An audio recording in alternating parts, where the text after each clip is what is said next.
എല്ലാവർക്കും പുതിയൊരു വീഡിയോയിലേക്ക് സ്വാഗതം. ആദ്യമായിട്ടാണ് ഈ ചാനൽ കാണുന്നതെങ്കിൽ എല്ലാവരും ഒന്ന് സബ്സ്ക്രൈബ് ചെയ്യുക. ഇത് കേട്ടറ്റിൻ്റെ കാറ്റഗറി 1 സയൻസിൻ്റെ ക്വസ്റ്റ്യനാണ്. നമുക്ക് ഊർജ്ജത്തെക്കുറിച്ചൊന്ന് പഠിക്കാം. ബാക്കി ക്ലാസ്സിൽ പിന്നീട് ഇടുന്നതാണ്. എനർജി, ഊർജം. പ്രവൃത്തി ചെയ്യാനുള്ള കഴിവാണ് ഊർജം. പ്രവൃത്തി ചെയ്യാനുള്ള കഴിവാണ് ഊർജം. പ്രവൃത്തിയുടെ SI യൂണിറ്റാണ് ജൂള്. ഊർജത്തിൻ്റെ CGS യൂണിറ്റാണ് എർഗ്. ER. പുനഃസ്ഥാപിക്കാൻ കഴിയാത്ത ഊർജ്ജ സ്രോതസ്സാണ് ഫോസിൽ ഇന്ധനം. പുനഃസ്ഥാപിക്കാൻ കഴിയാത്ത ഊർജ്ജ സ്രോതസ്സാണ് ഫോസിൽ ഇന്ധനം. അപ്പോൾ പ്രവൃത്തി ചെയ്യാനുള്ള കഴിവാണ് ഊർജം. പ്രവൃത്തിയുടെ SI യൂണിറ്റാണ് ജൂള്.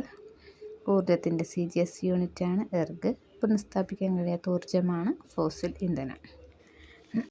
അടുത്തായിട്ട് പുനർനിർമ്മിക്കാൻ കഴിയുന്ന ഊർജ്ജ സ്രോതസ്സാണ് സൂര്യപ്രകാശം. ഫോസിൽ ഇന്ധനങ്ങൾ ഏതൊക്കെയാണ്? പെട്രോളിയം, കൽക്കരി, പ്രകൃതിവാതകം ഇവയൊക്കെയാണ് ഫോസിൽ ഇന്ധനങ്ങൾ. പുനഃസ്ഥാപിക്കാൻ കഴിയുന്ന ഊർജ്ജ സ്രോതസ്സുകൾ എന്താണെന്ന് നോക്കാം. ഉപയോഗിച്ചു കൊണ്ടിരിക്കുന്നതിനനുസരിച്ച് ഊർജം ഉൽപ്പാദിപ്പിച്ചുകൊണ്ടിരിക്കുന്ന സ്രോതസ്സുകളാണ്. ഉദാഹരണമായിട്ട് സൂര്യപ്രകാശം, കാറ്റ്, മഴ, വേലിയേറ്റം. പുനഃസ്ഥാപിക്കാൻ കഴിയാത്ത ഊർജ്ജ സ്രോതസ്സാണ് പെട്രോളിയം, കൽക്കരി, പ്രകൃതിവാതകം, ന്യൂക്ലിയർ ഊർജം. പുനഃസ്ഥാപിക്കാൻ കഴിയാത്ത ഊർജ്ജ സ്രോതസ്സാണ് പെട്രോളിയം, കൽക്കരി, പ്രകൃതിവാതകം, ന്യൂക്ലിയർ ഊർജം. ഗ്രീൻ എനർജി ഏതാണ്? ബയോഗ്യാസ് ആണ് ഗ്രീൻ എനർജി. സൂര്യനിലെ ഊർജോൽപാദനത്തെക്കുറിച്ച് ശാസ്ത്രീയമായി ആദ്യമായി വിശദീകരിച്ചത് ആരാണ്? ഹാൻസ് ബേത്ത് ആണ്.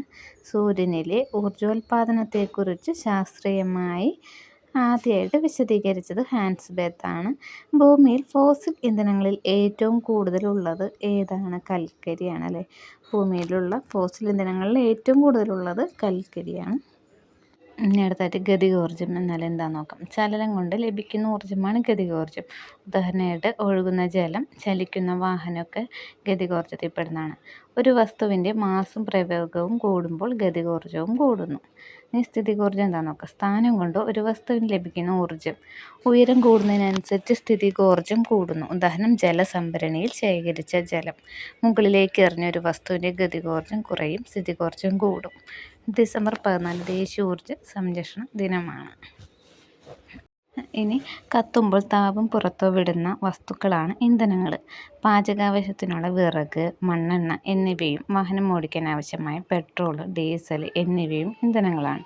വിറക്, കൽക്കരി എന്നിവ ഖര ഇന്ധനങ്ങളും പെട്രോളിയത്തിൽ നിന്ന് വേർതിരിച്ചെടുക്കുന്ന ഡീസൽ, പെട്രോൾ, മണ്ണെണ്ണ എന്നിവ ദ്രാവക ഇന്ധനങ്ങളും. ഇനി LPG, CNG, ഹൈഡ്രജൻ എന്നിവ വാതക ഇന്ധനങ്ങളുമാണ്. വിമാനത്തിൽ ഉപയോഗിക്കുന്ന ഇന്ധനമാണ് ഏവിയേഷൻ ഫ്യൂവൽ. ഇനി കലോറി മൂല്യം. 1 കിലോഗ്രാം ഇന്ധനം പൂർണ്ണമായി കത്തുമ്പോൾ പുറത്തുവിടുന്ന താപോർജ്ജത്തിൻ്റെ അളവാണ് ആ ഇന്ധനത്തിൻ്റെ കലോറി മൂല്യം. ഇതിൻ്റെ യൂണിറ്റ് kJ/kg ആണ്. അപ്പോൾ എല്ലാവരും ചാനൽ വീഡിയോ കാണാം, സബ്സ്ക്രൈബ് ചെയ്യുക, നന്നായിട്ട് പഠിക്കുക.